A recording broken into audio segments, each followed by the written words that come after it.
क्यों भाई चाचा? अरे हाँ भाई, एक मेहरबानी का पान दे दो। अरे तोरे लिए मेहरबानी है, हमरे लिए तो कुर्बानी होती है। चलो हटो। हाँ भाई, एक टाइम था जब मैं सब पे मेहरबानी करता था। आज मुझे कोई खड़ा नहीं करता। कौन हो तुम?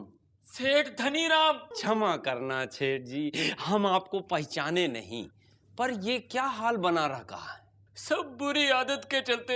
अरे आपको शराब पीने की आदत है नहीं, आप जुआ खेलते नहीं, बुरी आदत कौन सी? प्याज प्याज खाने की मुझे बुरी आदत लग गई। इस प्याज के चलते मेरा बैंक बैलेंस खत्म हो गया, मेरा बंगला बिक गया, मेरे बच्चे बीवी सब भाग गए। अरे हिम्मत मत हारो सेठ जी, हमारी 4 लाइन भी सुन लो। धनी राम जी, इसमें आपका कोई दोष नहीं है।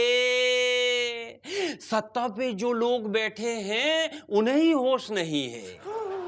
सरकार अपनी मस्ती में जनता को भुला रही है। क्या वो ये नहीं जानती पूरे देश को प्याज रुला रही है? अरे तो इस बात पे सेठ जी, ये लो मेहरबानी वाला पान खाओ उधार, और बदले में दे दो हमें एक प्याज उधार। नमस्कार देवियों सज्जनों, लेट्स प्ले एबीसी। आज जो हमारे सामने मेहमान आने वाले हैं, वैसे तो उनको इस शो में आने की कोई आवश्यकता नहीं है, क्योंकि वो जहां भी बैठते हैं बकवास वहीं चालू हो जाती है। Please welcome Rajesh Bhatt. What's up? Thank you, first of all, for inviting me over, Amit. It's a wonderful juxtaposition of all the nuclear animosities that is happening along with the molecular energies of the camera. What's up? दो ही बूंद जिंदगी की मेरे पास हैं। अगर इतनी बकवास सुनूंगा तो वो खत्म हो जाएगी। बैठ जाइए, आपसे बहुत सारे सवाल पूछिए। पूछो, सवाल जो भी पूछना है पूछो, क्योंकि देश में जो भी समस्या हो लोग मुझसे पूछते हैं। पानी का प्रॉब्लम हो तो मुझसे पूछते हैं। डेफिनेटली द वाटर बाउंड्रीज समझ गए। बैठ जाइए, बैठ जाइए, बैठ जाइए। अरे संभालिए, कुर्सी को कहीं खुजली ना हो जाए। आपके लिए पहला सवाल कंप्यूटर स्क्रीन पर ये रहा। आप अपनी फिल्मों के लिए आइडियाज कहां से लाते हैं? ए, दोस्तों से, बी, एक्स गर्लफ्रेंड से, सी, इमरान हाशमी से, या डी, किसी अच्छे राइटर से?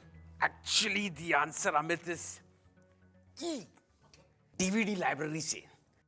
देखिए, वहां से जब मैं डीवीडी लेता हूं तो मुझे राइटरों को पैसे देने पड़ते हैं। कितने सारे पैसे चार्ज करते हैं आजकल राइटर्स, और डीवीडी का क्या है कि 20 रुपए किराए में मिल जाता है। ओके, सही जवाब। और इसीलिए लगता है भट्ट साहब आपकी फिल्मों का बजट इतना कम होता है। I don't waste. संभालिए भट्ट साहब, जरा ये ले लीजिए, खुजाइए ठीक से। Thank you so much. इससे आपको बहुत सुकून मिलेगा। ये मुझे दे दीजिए जी। संभालिए। और अगला सवाल कंप्यूटर स्क्रीन पर ये रहा।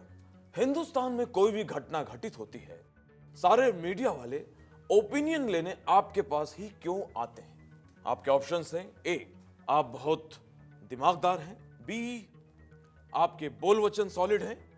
सी, दूसरे के फटों में आप टांग अड़ाते हैं। D, all the above. Actually I think answer है ऑल ऑफ द अबव, क्योंकि क्या होता है कि मैं किसी और को ऑप्शन छोड़ता ही नहीं हूं। There are no other options. मुझे बोलना पड़ता है, बकवास करना पड़ता है। अमित, एक्सक्यूज मी, इससे कुछ बड़ा मिल सकता है? मेरे पास है। I will help you. Okay, ये बेटर है।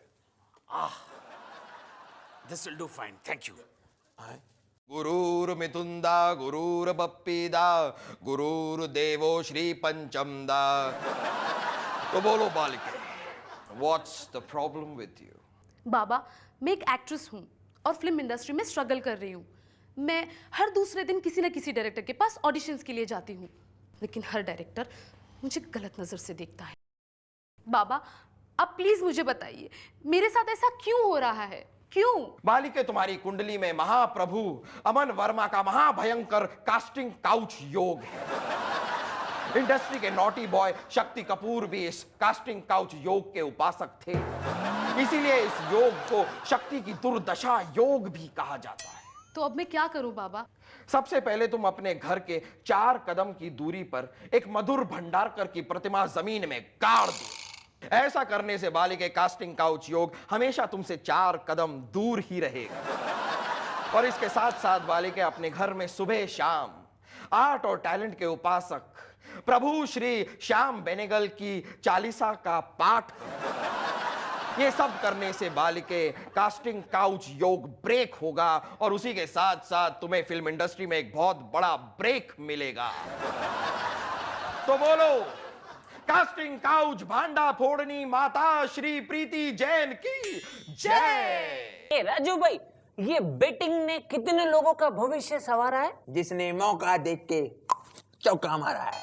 अच्छा, मेरे को ना ऐसे प्लेयर पे पैसा लगाना है जो सिर्फ मेरे एक बार कहने पे बोल्ड हो जाए। फिर तो तुम पाखी सावंत और ईना मलिक पे पैसा लगा दियो। ए बोले तो? अरे तुम्हारे एक्शन बोलने के पहले वो बोल्ड हो जाएंगी।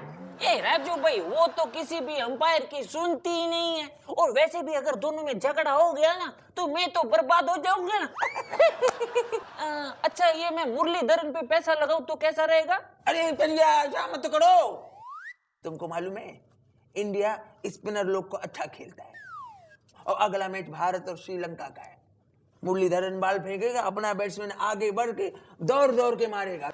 ऐसा एक्सपर्ट हो गया अपना बैट्समैन, उस पे पैसा मत लगाओ यार। ये राजू भाई, मुझे एक बात समझ में नहीं आती है कि इंडियन बैट्समैन स्पिन बॉलर को इतना अच्छा कैसे खेलते हैं? बड़ी साईं, उसका क्रेडिट तो हम अपने नेता लोग को देंगे। हमारे नेता लोग है ना, सब घुमा घुमा के पब्लिक को देता है, काम भी सब करता है ऐसा घुमा घुमा के। अरे खिलाड़ी का तो छोड़ो, देश का हर नागरिक इन नेता लोगों का आदी हो गया है। अरे घुमाओ बाबा, कितना घुमाना है, घुमाओ, क्या करेगा। विक्रम, मेरे एक सवाल का जवाब दे। बेताल, मैं जानता हूं कि तू क्या सवाल पूछने वाला है। That's really nice. तू पहले से सवाल जानता है हाँ? चल बता मेरा सवाल क्या है। अगर तूने सही सवाल बताया तो मैं तुझे ट्रीट दूंगा, और अगर तूने गलत सवाल बताया तो मैं इसी स्ट्रीट पे तुझे पीट दूंगा। ठीक है, तू पूछने वाला था कि अंडा पहले आया या मुर्गी? Correct Vikram, correct. ये तो सही सवाल है विक्रम, तुझे कैसे पता चला?